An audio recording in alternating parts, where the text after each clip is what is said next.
Isang mapagpalang hapon po sa bawat isa sa atin. Kamusta po ang bawat isa?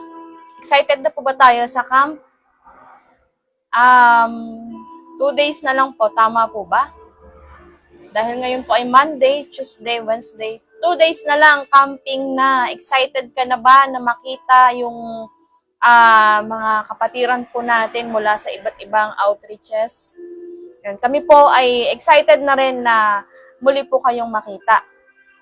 Amen. At higit sa lahat, excited po tayo na maranasan natin ang pagkilos ng Diyos sa camping. So mag-expect po tayo kasi kada camping po ay iba't iba ang pagkilos ng Diyos, iba't iba yung klase ng iba't iba yung flow ng Holy Spirit. Amen. Bawat camping mayroon siyang unique na ginagawa sa atin. Amen po. O ano nga ba yung camping? Sa mga first time po na magka-camping, meron po tayong camping sa Rema 3 times a year. Ito po yung summer camp, o ito po yung in 2 days, may summer camp na po tayo. Sa mid-year naman po ay yung July camp, at sa Believers Camp naman po, kadalasan ito ay October, November. Amen po. So, ang summer camp, dito po ay, ito po yung magkakatipon-tipon po tayo, unbelievers and believers, yung mga bagong invite. Amen. Biblical ba ang pagka-camp? Ayan po. Ang pagka-camping ay noon pa lang ginagawa na po ito ng mga Israelita. Sabi po dito sa Deuteronomy chapter 16, verse 16 to 17. Sa loob ng 1 taon, ng inyong kalalakihan ay 3 beses haharap kay Yahweh. Tuwing pista ng tinapay na walang pampaalsa, pista ng mga sanlinggo at pista ng mga tolda, magdadala sila ng handog tuwing haharap. Ayon sa kanilang makakaya, ayon sa dami ng pagpapalang tinanggap ninyo mula kay Yahweh sa inyong Diyos. So sila po, meron din silang camping. Amen? So dito naman po, mga lalaki lang yung pumupunta. Pero ngayon po, sa New Covenant tayo, wala na sa gender, wala nang babae, lalaki, kundi lahat tayo ay tinatawag ng Panginoon na lumapit sa Kanya. Ito nga po, na ano ang reason kung bakit kailangan nating mag-camping? Amen? Advantage ng pagka-camp. Explain ko po sa inyo bakit kaya kailangan nating mag-camping. Unang-una po, dahil tayo ay membro ng Rema, tayo ay nandito po tayo sa simbahan po natin, ay nagpapa-under po tayo, nagpapasakop. It means po na susuportahan po natin yung bawat gawain. Amen. Once na ikaw ay naging membro ng isang samahan, hindi po ba kailangan mong sumunod na kapag merong meeting ay a-attend ka? Sa atin naman po merong camping, may mga gawain po tayo sa church. Amen? Kapag naging membro ka, may prayer meeting, a-attend ka ng prayer meeting, may midweek, a-attend ka ng midweek, may Sunday service, a-attend ka ng Sunday service, o may mga iba pang gawain na hindi lang Sunday service ang kailangan mong umattend, kundi paggawain ng simbahan ay susuportahan po natin. Amen po. Tulad dito, camping. Ayan. Sabi nga ni Pastor Boy, nung teachings niya itong mga Sundays na nagiging turo niya, no?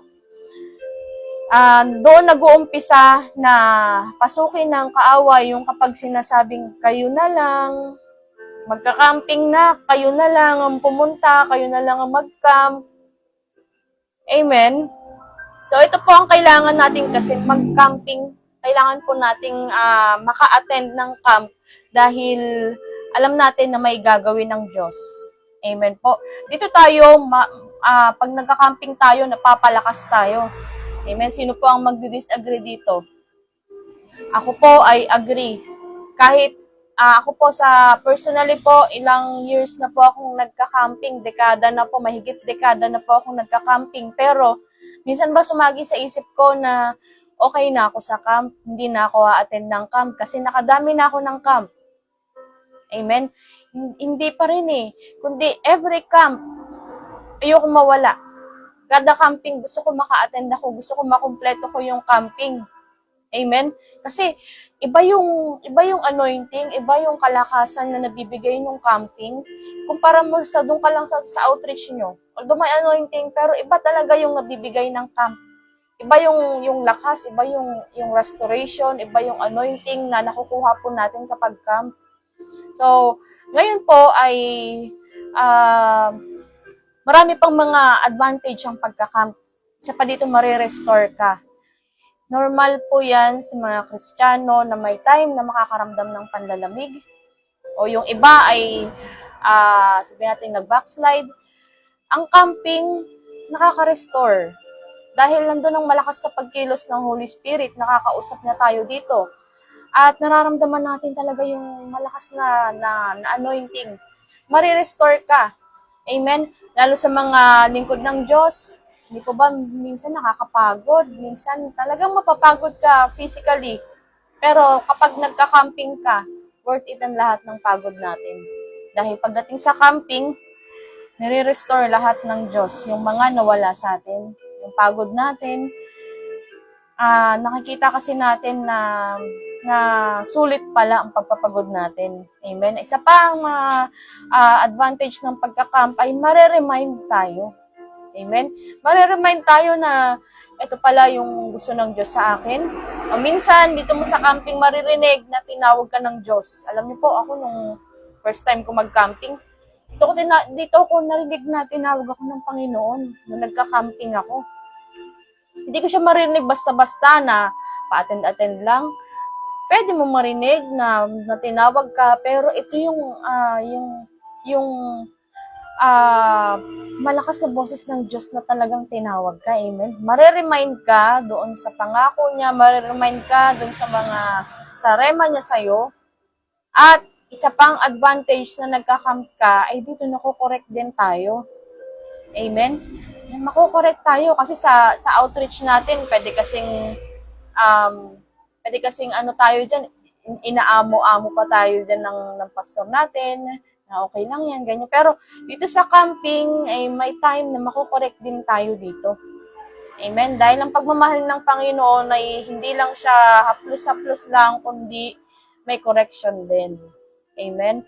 So, ito pong every camp, iba-iba ang flow ng anointing. So, maging excited po tayo. Kasi kada camping, tulad po ngayon, excited na po ang lahat. Excited na po kami. Dahil alam namin na may bagong gagawin ng Diyos.